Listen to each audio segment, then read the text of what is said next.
Здравствуйте, друзья! Топ-5 крутых женских банд.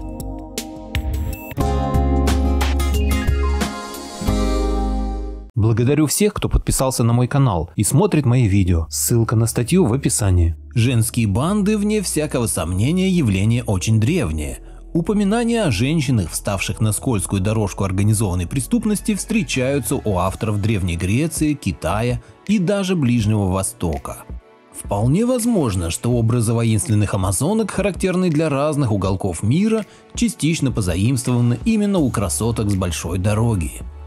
Считается, что женщина должна источать ласку и доброту, являться хранительницей домашнего очага и отрадой для своего мужчины.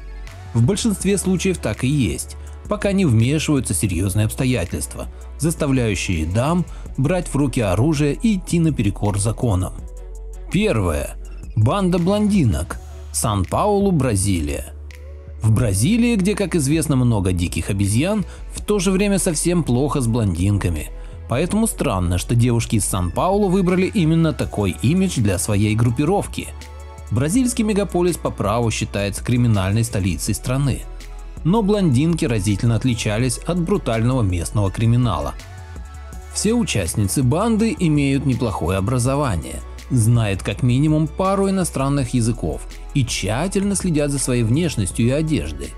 Как оказалось, кое-кто из них даже является студенткой престижного зарубежного университета. Все это не только не мешает, а наоборот помогает банде в преступной деятельности. Девушки выбрали для себя очень интеллигентный вид разбоя – экспресс-похищение. Они подходят на парковках крупных торговых центров к хорошо одетым дамам и похищают их. Цель преступниц вовсе не выкуп, а банковская карта жертвы. Похищенную женщину держат в заточении всего несколько часов, пока блондинки опустошают ее счета, снимая деньги в банкоматах и приобретая понравившиеся вещи в дорогих бутиках. Группировка делится на два крыла. Одно из них занимается похищениями и запугиванием жертвы, а другое обналичиванием и покупками. В Главном управлении полиции Сан-Паулу сообщили, что девицы не покидают криминальную хронику уже почти 4 года.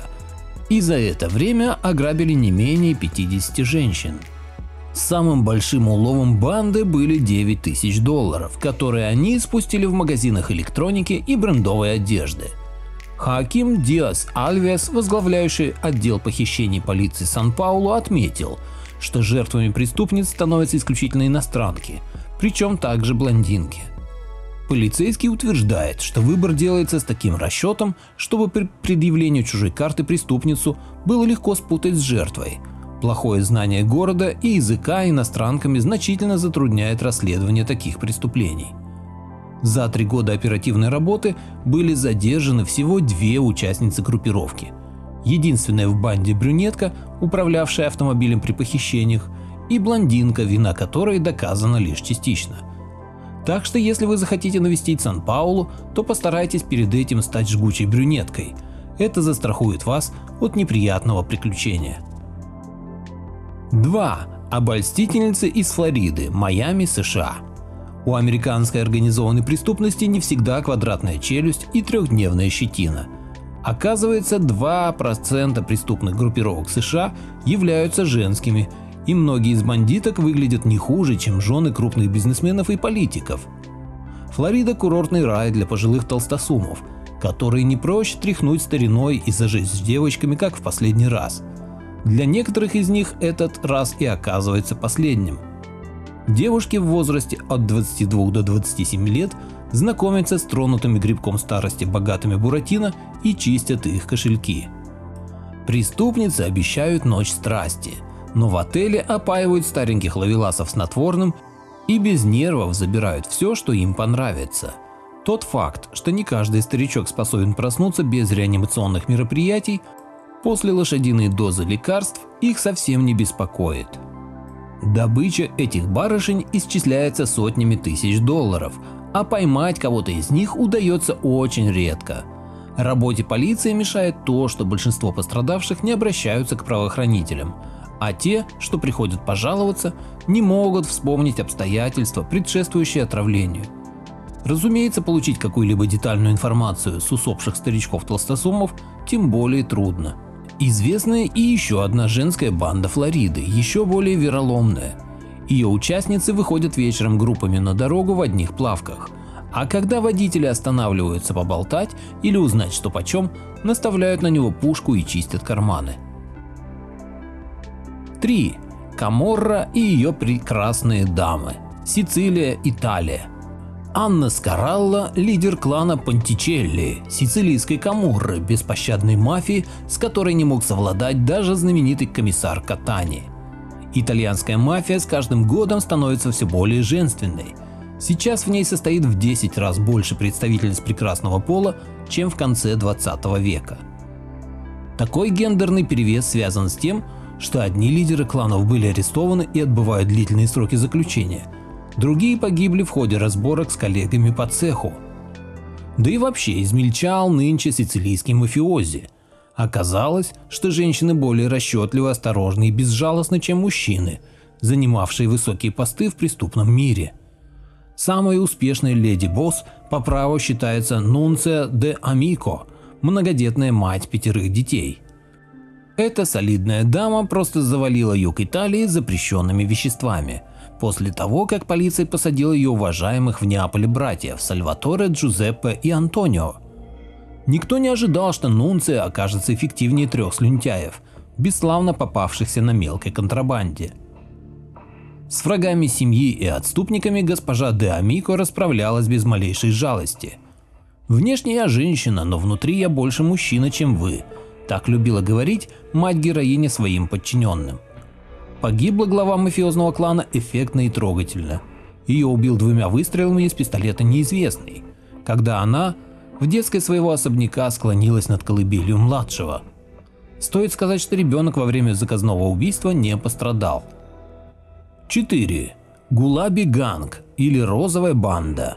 Штат Уттар-Прадеш, Индия. Родиной розовой банды является нищий поселок Бунделханд в штате Уттар-Прадеш, расположенный в 500 километрах от Дели. Именно там родилась, выросла и по сей день проживает госпожа Сампат Деви Пал, основательница и бессменная руководительница Гулаби-ганг. Члены этой чисто женской банды облачаются в ярко-розовые сари и повсюду ходят с лати, боевой дубинкой из бамбука. Сразу стоит сказать, что члены этой группировки никого не грабят и не убивают, а делают больно по-другому. Они даже несут в массы доброе и вечное, хотя и не всегда законно. Противозаконные действия лидер Гулаби-ганг сперва совершала самостоятельно. Началось все с того, что, будучи 12-летней девочкой, Сампат стала женой продавца мороженого, который был груб и неотесан. Первого ребенка девушка родила в 15 лет, а уже в 16 едва не погибла, когда заступилась за соседку, которую жестоко избивал ее муж. Отойдя от побоев, которые ей перепали за вмешательство в чужую семейную идиллию, Деви Пал подговорила 5 подружек, и они отметелили бамбуковыми палками соседа Рукосуя, заставив его на коленях просить прощения при всей деревне. Остановиться девушка уже не смогла и сделала справедливость целью своей жизни. Сампат и ее достаточно многочисленная группировка держат в страхе всех любителей домашнего бокса на много километров вокруг родной деревни. Стоит женщине получить информацию, что какой-то бабу расквасил нос своей Гите, как армия розовых тут же выдвигается в боевой поход. Пока обходилось без трагедий, но на счету благородной банды несколько десятков избитых мужчин и даже несколько слишком умных местных политиков. Полиция смотрит на проделки девчонок сквозь пальцы, так как те выполняют часть ее работы. Кроме того, у Сампат и ее подружек такой авторитет в штате, что их арест может вызвать серьезные протесты. Борец с домашним насилием и хамством Сампат Деви Пал уже стала публичной личностью, выступает на телевидении и конференциях феминисток, а число ее сторонниц в Индии приближается к 300 000, что для этой страны как бы и немного. На японских островах, где традиционно в обществе верховодили мужчины, ветер перемен подул после Второй мировой войны. Женщины стали более независимыми и начали составлять мужчинам конкуренцию в кое-каких сферах. В бизнесе, науке и спорте японок еще особо не ждали, А вот в темных подворотнях Токио и Осаки они могли себя реализовывать в полной мере. К началу 60-х годов в Японии сформировалась особая молодежная субкультура – сукэбан, в которую входили девочки и девушки с вполне сформировавшимися криминальными наклонностями. Слово, которым они себя называли, переводится с японского как «девушка-босс». И вели себя юные особы соответствующе, независимо и дерзко. Девочки сукэбан хулиганили, дрались, промышляли воровством и мелкими грабежами, употребляли спиртное. У них был свой стиль одежды, по которому в начале 80-х полиция могла их выделить в толпе обычных школьниц. Сукэбан носили даже в школе яркие носки вместо положенных белых, укороченные блузки при юбках макси, засученные рукава и специфические татуировки. Многие украшали одежду вышивкой эмблемы своей группировки, которых в больших городах Японии существовало очень много. К 90-м мода несколько сменилась. Сукэбан начали красить волосы в яркий цвет, носить мини-юбки и накладывать большое количество макияжа. Девушки собирались возле железнодорожных станций или крупных магазинов большими компаниями и вели себя очень вызывающе. Прохожие редко призывали их к порядку, так как знали, что тормозов у них нет.